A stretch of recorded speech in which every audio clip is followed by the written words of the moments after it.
बिस्मिल्लाहिर्रहमानिर्रहीम। अस्सलाम वालेकुम नाज़रीन कराम, मैं हूँ साजिद अमान और आप देख रहे हैं मेरा फेसबुक और यूट्यूब चैनल। नाज़रीन कराम, इमरान खान साहब ने एक बहुत बड़ा सियासी जुआ खेल लिया है। 23 दिसंबर को उन्होंने असम्बली तहलील करने का ऐलान कर दिया है। मैंने अपने पिछले बहुत सारे व्लॉग में ये कहा था कि 23 दिसंबर 20 से 23 दिसंबर तक जो ना असम्बली तहलील हो सकती हैं। अब नाज़रीन कराम, इमरान खान साहब के पास कोई प्लान बी नहीं बाकी बचा और ना ही पीडीएम के पास कोई प्लान बी बाकी बचा है। और परवेज़ इलाही साहब के पास भी प्लान बी है और प्लान सी भी है। आगे चल के बात करूंगा इस पे।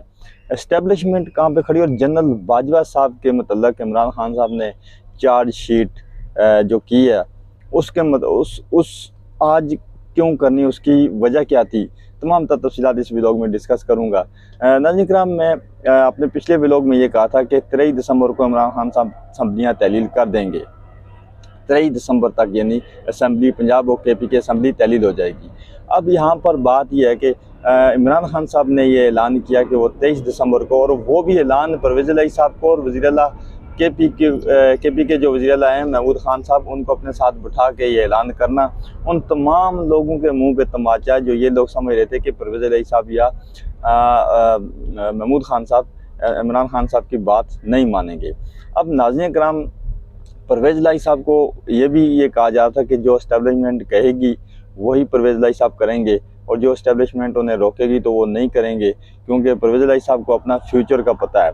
चौधरी बरादरान वही करते हैं जो इन्हें इस्टेब्लिशमेंट कहती है कि आप ये करें। परवेज़ इलाही साहब के पास रास्ते सिर्फ दो थे, या तो वो अपनी सियासी जो बसाख है उसको लपेट देते और इमरान खान साहब का साथ छोड़ देते। परवेज़ इलाही साहब को ये पता था कि इमरान खान साहब की इस वक्त मकबूलियत बहुत ज़्यादा है और मैं आगे जो इलेक्शन है वो इमरान खान साहब के साथ मिल के लड़ूंगा और जो ना उससे हमें फ़ायदा भी होगा। अब नाज़रीन कराम, पीडीएम के पास सिर्फ क्या रास्ते रह गए हैं। पीडीएम के पास अगर वो पंजाब असम्बली को बचाते हैं तो वो तहरीके अदम एतमाद लेके आएंगे। अब तहरीके अदम एतमाद या फिर वो वज़ीर आला पंजाब को, जो गवर्नर है पंजाब को, ये कह सकते हैं कि आप अदम जो एतमाद का वोट लें। अब अगर पहली सूरत डिस्कस कर लेते हैं कि एतमाद का वोट की अगर कहा जाता है, अगर एतमाद का वोट कहा जाता है तो परवेज़ इलाही साहब को चाहिए 186 वोट, वो आराम से ले लेंगे। उसमें यह है कि उन्हें पता है कि वो एतमाद का वोट ले लेंगे। उसमें वो एक दिन में ही उसको असम्बली का इजलास बुलाएंगे, क्योंकि स्पीकर हैं जो वो तहरीक इंसाफ के हैं, उन्होंने फ़ौरन उसको एतमाद का वोट लेके इस तहरीक को साइड पे कर देना है। अब दूसरी सूरत में तहरीक अदम एतमाद जब पेश की जाती है तो तहरीक अदम एतमाद जब पेश की जाएगी तो वो उसको चाहिए 3 दिन के अंदर कम से कम और 7 दिन के अंदर वोटिंग चाहिए। इन 3 दिन से 7 दिन तक उस तहरीक पे वोटिंग करवानी लाजमी है, कानून आइन में ये लिखा है। तो क्या होगा कि नाज़रीन कराम, अगर तहरीक अदम एतमाद आ जाती है तो परवेज़ इलाही साहब क्या करेंगे या स्पीकर पंजाब असम्बली क्या करेंगे। वो इस तहरीक पे यानी असम्बली का इजलास जो पहले चल रहा है उसको मुलतवी करेंगे, उसको फिर उसको दूसरा इजलास जो बुलाया जाएगा उसमें 3 दिन वो बहस रहेगी, उसके बाद चौथे दिन वो उसकी वोटिंग करवा देंगे।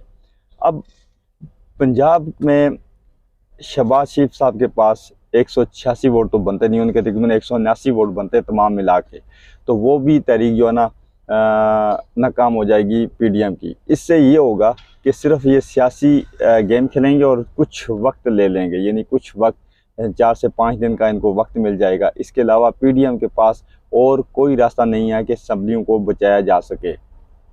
अब इसके अलावा नाज़रीन कराम, एक रास्ता और है, वो है गवर्नर राज। गवर्नर राज भी नहीं लग सकता, उसके लिए भी असम्बली की पहले करारदाद अक्सरियत राय से उसको मंजूर करवाई जाती है, फिर गवर्नर राज लगता है, वो भी नहीं है।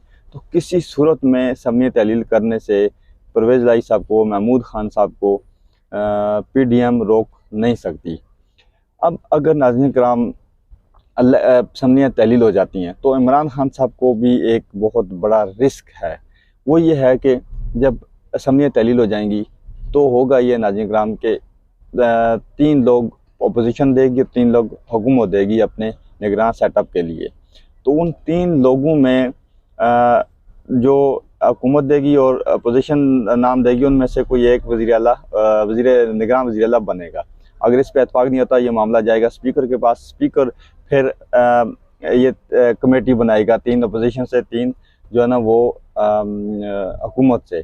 अगर वहाँ से भी ये मामला इसको फाइनल नहीं होता तो फिर ये मामला आ जाएगा इलेक्शन कमीशन के पास, और इलेक्शन कमीशन जो वज़ीर आला बनाएगा, निगरान सेटअप बनाएगा, तो वो फिर तहरीक इंसाफ के ख़िलाफ़ ही होगा। अभी तक आपको पता है कि जो फैसले आ रहे हैं, इमरान खान साहब जो कहते आ रहे हैं इलेक्शन कमीशन जानबदार नहीं है, तो आप देख सकते हैं कि फिर इमरान खान साहब को फिर कितना बड़ा नुकसान होगा जब ये सेटअप चलेगा और ये फिर अपनी मर्ज़ी से सारे केसेस दर्ज करवाएंगे, इनके अपनी मर्ज़ी से सारे मामलात करेंगे, तो इमरान खान साहब को भी एक रिस्क है यहाँ पे। अब नाज़रीन कराम, दूसरी तरफ परवेज़ इलाही साहब के पास प्लान बी क्या है? परवेज़ इलाही साहब के पास प्लान बी ये है कि वो इस असम्बली को तहलील ना करें। उसमें ये होगा कि अगर तहलील नहीं करते तो वो फिर चले जाएंगे अपोजिशन के प्लेट में, यानी अपोजिशन के पास। अपोजिशन मिलकर उन्हें वज़ीर आला बना देती है और फिर असम्बली बच जाएगी। एक तहरीक अदम एतमाद आ जाती है, PTI की तरफ से लाई जाएगी, फिर उसको वोटिंग होगी। जाहिर सी बात 10 लीग काफ लीग के जो वोट अगर PDM के साथ मिल जाते हैं तो फिर वज़ीर आला परवेज़ इलाही साहब रहेंगे। तो उस सूरत में परवेज़ इलाही साहब जो है ना उनको अपनी वज़ारत आला बचाने में कामयाब हो जाएंगे अगले 6, 7, 8 महीने तक, जब तक इलेक्शन नहीं होते। उस सूरत में परवेज़ इलाही साहब के पास एक बहुत बड़ा सियासी इनको नुकसान उठाना पड़ेगा, क्योंकि फिर जो पॉपुलरिटी इमरान खान साहब की उसको देखते हुए परवेज़ इलाही साहब ये जानते हैं कि वो अगर इमरान खान साहब के ख़िलाफ़ गए तो फिर उनका भी वही हाल होगा जो PDM का हो रहा है। अभी इस वक्त अवाम की मकबूलियत जो है ना वो PDM खो चुकी है। तो परवेज़ इलाही साहब के पास प्लान ये है, अगर एस्टेब्लिशमेंट न्यूट्रल रही यहाँ पे तो परवेज़ इलाही साहब असम्बलियाँ तोड़ देंगे इमरान खान साहब के कहने पे। अगर एस्टेब्लिशमेंट ने परवेज़ इलाही साहब को रोका तो हो सकता है परवेज़ इलाही साहब इस मामले में असम्बलियाँ तहलील ना करें। तो नाज़रीन कराम, फिर मामला जो है ना वो परवेज़ इलाही साहब के हाथ में आ गया। अभी अगले 6 दिन है, जुम्मे को ये असम्बलियाँ तहलील होनी है, समरी जानी है। 48 घंटे में गवर्नर ने उस पर साइन करके उसको परवेज़ इलाही साहब की एडवाइस को असम्बलियाँ तहलील करनी है। परवेज़ इलाही साहब ने समरी भेजनी है गवर्नर को, गवर्नर ने ये सारा काम करना। तो अगर समरी गवर्नर साइन नहीं करते, लेके बैठ जाते हैं, तो 48 घंटे के बाद ऑटोमेटिकली असम्बलियाँ तहलील हो जाएंगी। ये कानून में है। अब दूसरी तरफ ये मामला अदालत में भी जा सकता है। अब अदालत में जाता तो फिर एक बड़ा सवाल है कि अदालत इस केस पे क्या फ़ैसला करती है, तो देखना ये भी बाकी है। तो किसी न किसी सूरत में ये जो टाइम दिया इमरान खान साहब ने, ये एक हुकूमत को भी टाइम है कि आप आके मेरे साथ बैठें, बात करें, इलेक्शन पे बात करें, जो केसेस दर्ज किए जा रहे हैं उस पर बात करें, ताकि मामला को आगे बढ़ाया जा सके। अब हुकूमत इस पे सोच रही है, शहबाज शरीफ साहब ने नवाज शरीफ साहब से रब्ता किया है। अब देखना ये है कि हुकूमत क्या करती है, ये कैसे इसको टैकल करती है। 6 दिन हुकूमत के पास हैं, अगर इसमें भी कोई ब्लंडर हो जाता है हुकूमत से तो फिर उसको ज़्यादा सियासी नुकसान होगा आइंदा आने वाले दिनों में। इमरान खान साहब अगर इलेक्शन में चले जाते हैं तो फिर इमरान खान साहब को बहुत ज़्यादा फ़ायदा भी होगा। अगर वो इस वक्त कोई गेम खेल लेते हैं, हुकूमत कोई गेम खेल लेती है इलेक्शन रोकने के लिए, तो फिर वो जो है ना उसका वो एक बहुत बड़ा नुकसान होगा मुल्क को भी। इस वक्त जो हालात हैं वो बहुत ज़्यादा ख़राब हो चुके हैं पाकिस्तान में इस वक्त वो हालात नहीं रहे जो हुआ करते थे, क्योंकि मैशत का बेड़ा गर्क हो चुका है, एक्सपोर्ट ख़त्म हो चुकी है, इंपोर्ट ख़त्म हो चुकी हैं, तमाम तर यानी पहिया बैठ गया पाकिस्तान का। तो देखना ही है कि आइंदा आने वाले दिनों में अगले 6 दिन बड़े अहम हैं, और इस्टेब्लिशमेंट का रोल भी बड़ा अहम हो चुका है, क्योंकि इस वक्त आर्मी चीफ़ की जो टेबल पे सबसे ज़्यादा जो समझ लें कि एक फ़ाइल पड़ी है वो ये है कि जो इस वक्त अगर मैशत कंट्रोल नहीं होती, पाकिस्तान का दफ़ा कंट्रोल नहीं होगा, दफ़ा मजबूत नहीं होगा। अगर पाकिस्तान अगर स्टेबल नहीं होता तो पाकिस्तान के दफ़ाई निज़ाम को बड़ा ख़तरा है। तो ये तमाम तर चीज़ें इस्टेब्लिशमेंट को ही देखना चाहिए कि किस तरह ये मामला बिगड़ रहा है, इसको किस तरह रोका जाए। क्योंकि अगर इलेक्शन नहीं होते या कोई ऐसी बात, ये जो सियासी अदम इस्तेकाम बना हुआ है इसको रोका नहीं जाता, तो पाकिस्तान के हालात बहुत ज़्यादा ख़राब हो जाएंगे। तो इमरान खान साहब का ऑलरेडी क्राउड बहुत ज़्यादा है, इमरान खान साहब की फॉलोइंग बहुत ज़्यादा हो चुकी है, लोग ज़्यादा PDM को छोड़ के इमरान खान साहब के साथ आ चुके हैं। तो PDM अपनी मकबूलियत जो ना वो खोती चली जा रही है। तो आइंदा आने वाले दिन इमरान खान साहब के लिए भी बड़े अहम है, PDM के लिए भी बड़ी अहम है, और पाकिस्तान के लिए भी बड़ी अहम है। अब तक के लिए इतना ही, मुझे दीजिए इजाज़त। अल्लाह हाफ़िज़।